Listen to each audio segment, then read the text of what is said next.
اللہ اللہ اللہ۔ آپ یقین کریں، میرے اساتذہ کہا کرتے تھے میں عدالت کو عدالت نہیں کہتا، کچہری کہتا ہوں، اس لیے کہ عدالت وہ ہوتی ہے جہاں عدل ہوتا ہے۔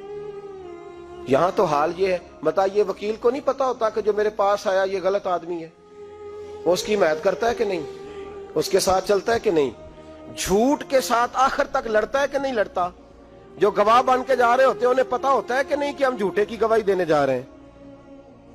تو پھر کیا سارا ظلم حکومتیں کر رہی ہیں؟ معاشرہ بھی تو اپنی ترتیب بدلے نا، لوگ بھی تو اپنا رنگ بدلے نا، لوگ بھی تو طبیعت بدلے نا۔ کون منتخب کرتا ہے انہیں ظالموں کو؟ عوام، اور پھر اس کے بعد شکوہ بھی عوام ہی کرتی ہے۔ خدا را تقاضے سمجھو، مزاج سمجھو، طبیعت سمجھو اسلام کی۔ حضور نے فرمایا تھا جس معاشرے میں بے حیائی عام ہوگی وہاں ایسی بیماریاں پیدا ہوں گی جن کا علاج ہی کوئی نہیں ہوگا۔ اور حضور نے فرمایا جس قوم کے اندر انصاف نہیں ہوگا وہاں قتل عام ہوگا۔ انصاف نہیں، جب تک مجرم کو سزا نہیں ملتی، جب تک مجرم کو سزا نہیں ملتی اتنی دیر تک لوگوں کے لیے وہ نشان عبرت نہیں بنتا۔ حضرت عمر فاروق رضی اللہ تعالیٰ عنہ جناب زید بن ثابت رضی اللہ تعالیٰ عنہ کو خود قاضی بنایا تھا۔ حضرت ابی بن کعب رضی اللہ تعالیٰ عنہ نے نا حضرت عمر پر مقدمہ کر دیا حضرت زید بن ثابت کی حکومت میں، خود حضرت عمر پر۔ جناب عمر جب پہنچے نا وہاں سب لوگ بیٹھے رہے، ایک شخص کہنے لگا تم اپنے امیر کے لیے کھڑے نہیں ہوئے، تو زید بن ثابت کہنے لگے چپ کر جا، ان پر مقدمہ ہے، وہ حساب دینے آئے ہیں، امیر المومنین بن کے نہیں آئے۔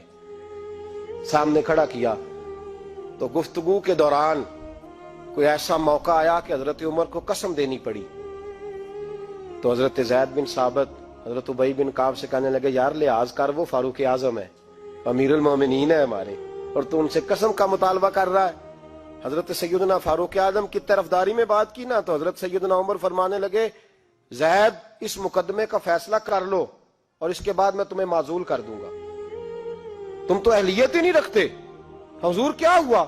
فرمایا تم نے میری طرفداری کیوں کی، تم نے مجھے امیر المومنین کیوں کہا، تم نے کیوں میرے حق میں بات کی؟ اگر میں اور تو اس طرح کرنے لگیں گے تو امت کو عدل کون دے گا؟ اگر میرا اور تیرا یہ رنگ ہو جائے گا کیوں تو نے مجھے امیر المومنین کہا؟ اس وقت میں اپنی صفائی دینے آیا ہوں، عمر بن خطاب سے زیادہ میرا کوئی تعارف نہیں ہونا چاہیے، کیوں تم نے یہ لفظ کہے؟ اور فرمایا اگر مجھ پر قسم آئے گی اور جو میرے اوپر لاگو ہوگا مجھے وہ کام کرنے کا تمہیں حکم کرنا چاہیے تھا۔ یہاں تو حال ہی کوئی نہیں، مزاج ہی کوئی نہیں۔ ہماری قوم بڑی سمجھدار ہے، حکمران بھی بڑے سمجھدار ہیں۔ ممتاز حسین قادری رحمت اللہ علیہ کو پھانسی ہوئی تو لوگ کہنے لگے مولوی شدائی ہو گئے، فیصلہ تھا عدالت کا تو ماننا چاہیے تھا۔ ایک فیصلہ ایک پیپلز پارٹی کے سابقہ صدر کے بارے میں بھی عدالت نے دیا تھا، اور پھر آپ کی پارلیمنٹ نے اس فیصلے کو کنڈم کیا، مذمت کی، اور اٹھ کے کہا گیا کہ ہم مذمت کرتے ہیں، فیصلہ غلط تھا۔ جب حضرت ممتاز قادری کے حق میں فیصلہ آئے تو اس وقت لوگ بولتے ہیں، کہتے ہیں دیکھو جناب عدالت کا فیصلہ ہے اور مولوی کہہ رہے پھانسی نہ دو۔ اور جب ایک شخص پر، ایک عام آدمی پر فیصلہ آئے اور بڑی عدالت کرے اور وہ چوکوں چوراہوں میں کھڑا ہو کے کہے کہ ہم اس فیصلے کو نہیں مانتے، پھر کوئی آدمی نہیں بولتا۔ پھر کسی جگہ ہم نے کہا تھا بچ جا، تو رسول اللہ صلی اللہ علیہ وسلم کی ناموس والوں کا لحاظ کر، اللہ رسول تیرا خیال فرمائیں گے۔